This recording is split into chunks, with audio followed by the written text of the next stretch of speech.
Olá pessoal, tudo bem? Então, continuando aí nosso curso de Física do segundo ano, Lei dos Gases Ideais, tá? Primeiro vamos definir um gás. O que é um gás? Um gás é um fluido onde as suas moléculas estão em estado, elas se movimentam em estado caótico, vamos chamar assim, caótico, e como se fosse um enxame de abelhas, tá?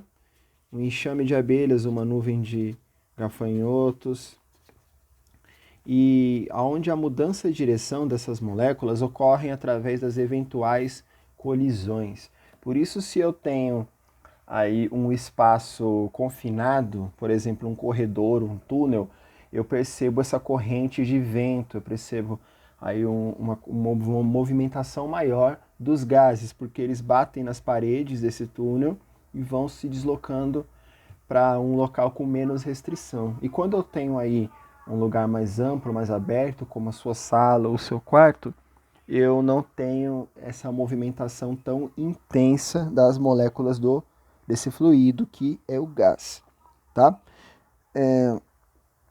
Nós temos aí as variáveis de estado do gás. O que são as variáveis de estado? Pressão, volume e temperatura. Pressão, volume e temperatura são definidas aqui nessa fórmula que é a nossa lei geral dos gases, tá? A lei geral dos gases, definida para nós como o produto da pressão pelo volume sobre a temperatura é sempre constante, tá bom? E o que é um gás ideal? Um gás ideal é um gás que respeita essa lei aqui, que não ocorre alteração nas variáveis de estado. Que quando ocorre variação nas variáveis de estado, a gente, quando aumenta volume, aumenta a temperatura, ou diminui pressão, temperatura, a gente pode dizer que nós temos uma transformação gasosa. Antes de falar de transformações, tá? Unidades de pressão, que vocês já conhecem ou não se recordam, a gente tem a pressão atmosférica, ATM, nós temos o milímetro de mercúrio, tá? Milímetro de Hg, e nós temos o Pascal, que é a unidade do SI, porém a gente não vai trabalhar tanto aqui na nossa física de segundo ano, tá? Unidade de volume, litros, metros cúbicos, centímetros cúbicos, vocês já estão acostumados. E unidade de temperatura, no caso de gases, apenas Kelvin, ok? Apenas escala Kelvin no caso dos gases, que é a nossa escala absoluta, tá? O mais usual aqui é pressão atmosférica, volume em litros e temperatura sempre em Kelvin, tá bom? Transformações gasosas, quando ocorre alguma alteração nas variáveis de estado. E aqui um exemplo, tá? Certa massa de gás ideal ocupa um volume de 60 litros, a temperatura 100 Kelvin e pressão 5,0 atmosférico. Se aquecermos esse gás de modo que sua temperatura passe para T2, 400 Kelvin, e seu volume passa para V2, 100 litros, qual será o novo valor da pressão? Ó, aqui nós alteramos duas variáveis, nós alteramos a variável temperatura e alteramos a variável volume, tá bom? Então, como que fica aqui essa resolução? Primeiro, situação inicial vai ser, vamos separar as variáveis que nós temos, tá? Volume 1, 60, temperatura 1, 100 Kelvin, e a pressão 1, 5,0 atm. Situação final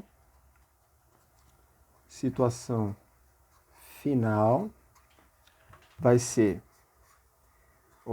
aqui, volume 2, 100 litros, temperatura 2, 400 Kelvin. E qual vai ser a nossa pressão 2? É o que nós vamos encontrar. Como que eu faço essa resolução? Aplico a lei dos gases ideais. Então, aplicando lei dos gases ideais. Chega o quê? P1 V1 sobre T1 igual a P2 V2 sobre T2. Substituindo os resultados, temos P1 5,0 vezes V1 60 sobre T1 100 igual a V2 100 vezes a pressão 2 eu não sei, então P2 sobre T2 que é 400. Fazendo a nossa transformação algébrica aqui, 5 vezes 60 vai me dar 300 sobre 100, 300 sobre 100 dá 3. 3 é igual a 100 P2 sobre 400. Aqui, 400 passo para cá vezes o 3 vai me dar 1.200. 1.200 igual a 100 P2. Eu chego à conclusão que P2 é igual a 12, que é 1.200 dividido por 100. 12 atmosférico. Ok? Tirei a prova aqui, ó. 1.200 dividido por 100. Então, corta. 12 dividido por 1. Então, minha pressão P2, 12 atm. É assim que nós vamos aplicar a lei dos gases ideais em todos os problemas, todas as questões que aparecerem. Tá bom, pessoal? Agora nós vamos falar sobre as transformações particulares. O que é uma transformação particular? Quando eu altero duas variáveis e uma das variáveis permanece a mesma, ou seja, fica constante, tá? Então eu tenho transformação isotérmica. O que significa transformação isotérmica? Quando a temperatura fica constante e altera-se as variáveis pressão e volume, tá bom? Ou seja, a nossa lei dos gases ideais para uma temperatura constante, vamos aplicar a lei aqui, V1 T1 igual a P2 V2 T2. Como aqui é constante, eu posso excluir da equação. Então, nossa lei da transformação isotérmica fica P1 V1 igual a P2 V2, beleza? Uma transformação isotérmica, esse é o gráfico que eu tenho. Essa curva aqui é chamada de isoterma, e ela não é uma parábola, ela é uma hipérbole equilátera, ou seja, ela tem proporções simétricas de ambos os lados, tá bom? Quanto maior a temperatura, mais afastada do gráfico fica essa curva chamada de isoterma. Próxima transformação, transformação isobárica, tá? Transformação isobárica. Gente, vou falar um pouco sobre a palavra. Iso vem do grego, tá? E significa igual ou constante. Bárica vem de barômetro, tá bem? Também do grego e tem a ver com pressão. O aparelho que mede pressão é um barômetro. Então, pressão constante. Então, vamos observar como fica a lei. Tá? P1, V1, T1 igual a P2, V2, T2. Se a minha pressão é constante, então eu não preciso incluir. A lei vai ficar da seguinte forma. V1, T1 igual a V2, T2. O gráfico P em função de V, que eu posso chamar de gráfico PV, fica nesse formato, com a pressão constante, ok? Pressão aqui, ó, volume, pressão constante, vai aumentando o volume. Pessoal, próxima transformação, isovolumétrica, ou isocórica ou isométrica. Eu gosto mais aqui, porque já dá uma ideia de que ele vai estar fazendo o quê? Volume igual, volume constante, tá? Então, vamos observar como vai ficar nossa lei dos gases ideais com volume constante. Vocês já devem ter pegado a manha. Vamos lá. T2. Volume constante, eu não preciso incluir. Então, eu tenho a seguinte lei. P1, P minúsculo, tá? P minúsculo. P1 sobre T1 igual a P2 sobre T2. Aqui na transformação isovolumétrica ou isométrica. E o gráfico PV fica da seguinte forma: volume constante aumentando e variando a pressão, ok? Pessoal, agora vamos falar aí sobre a equação de Clapeyron, ou Clapeyron, tanto faz. Antes de falar propriamente o que é a equação de Clapeyron, vamos lembrar aí de mol, o conceito de mol. O mol é a contagem de número de objetos microscópicos como átomos e moléculas, tá? Lembram lá das aulas de química? Então, um mol de objetos é igual a 6,023 vezes 10 elevado a 23 objetos. Assim, um mol de átomos é igual a 6,023 vezes 10 elevado a 23 átomos, e 2 mol de átomos é igual a 2 vezes 6,023 vezes 10 a 23, que é igual a 2 vezes 6, 12, 2 vezes 23, 46, vezes 10 a 23 átomos. O número 6,023 vezes 10 a 23 é a chamada de constante de Avogadro. Tá? Constante de Avogadro, e ele sempre será o mesmo. Tá bom, pessoal? Sempre será o mesmo. Sempre trabalharei em partículas de mol com esse número, que ele também é chamado de Na, número de Avogadro, ou Ca, constante de Avogadro. Então eu posso dizer que esse é o valor de Na. Vai aparecer na fórmula aí, Na, como esse valor, beleza? O plural de mol é mols, né? Mols, não, mols. Então vamos lá. Mol é o singular e mols o plural, tá? Só para vocês conseguirem responder algumas questões que envolvem a equação de Clapeyron. A massa molar de um elemento, massa molar,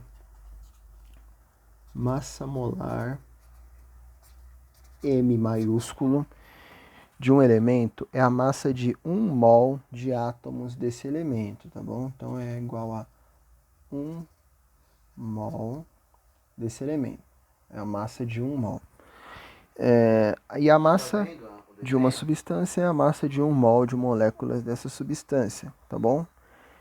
Assim, cada amostra de massa de um elemento e o número de mols é dado dessa forma. N, número de mols, é igual a massa molar. Inverti aqui. Perdão. Novamente, N, número de mols, é igual a massa de um elemento sobre a massa molar desse elemento, tá bom? Massa do nosso SI normal, M, massa molar. Molar. Aqui vou chamar de convencional, tá bom? Convencional. E N, número de mols, ok? Continuação da equação de Clapeyron. A lei geral dos gases vale para uma quantidade de gás cuja massa é constante. Tá? Por isso que é o constante lá do início. PV sobre T igual a constante. Bom? E lá no século XIX, um físico chamado Émile Clapeyron, vou escrever o nome deles para vocês aqui. copiando aqui de algum lugar porque não decoro também esse nome, tá? Émile Clapeyron realizou uma experiência comparando diversas massas de gases diferentes e constatou que a constante acima é proporcional ao número, constante aqui é proporcional ao número de moléculas do gás e não à massa do gás. Por isso a gente falou de mol lá. Ela é proporcional a moléculas e não a massa propriamente dita, tá bom?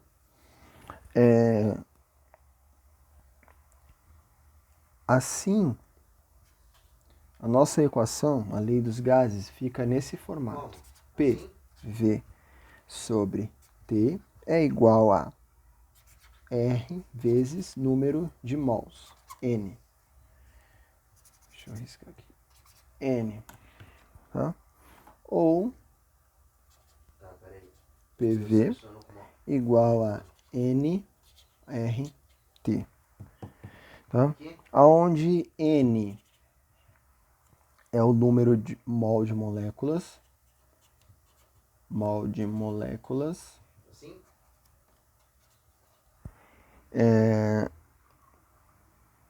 E R é uma constante.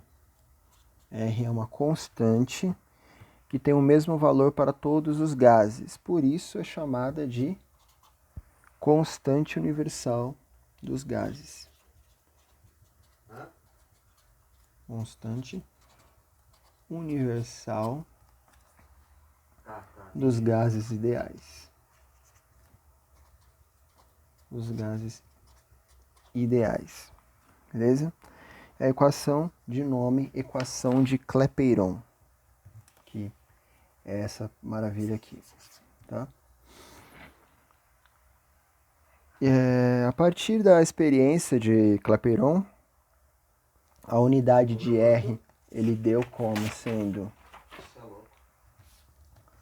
Vamos lá, vamos descobrir a unidade de R como sendo, tá? R igual a unidade de pressão vezes uma unidade de volume,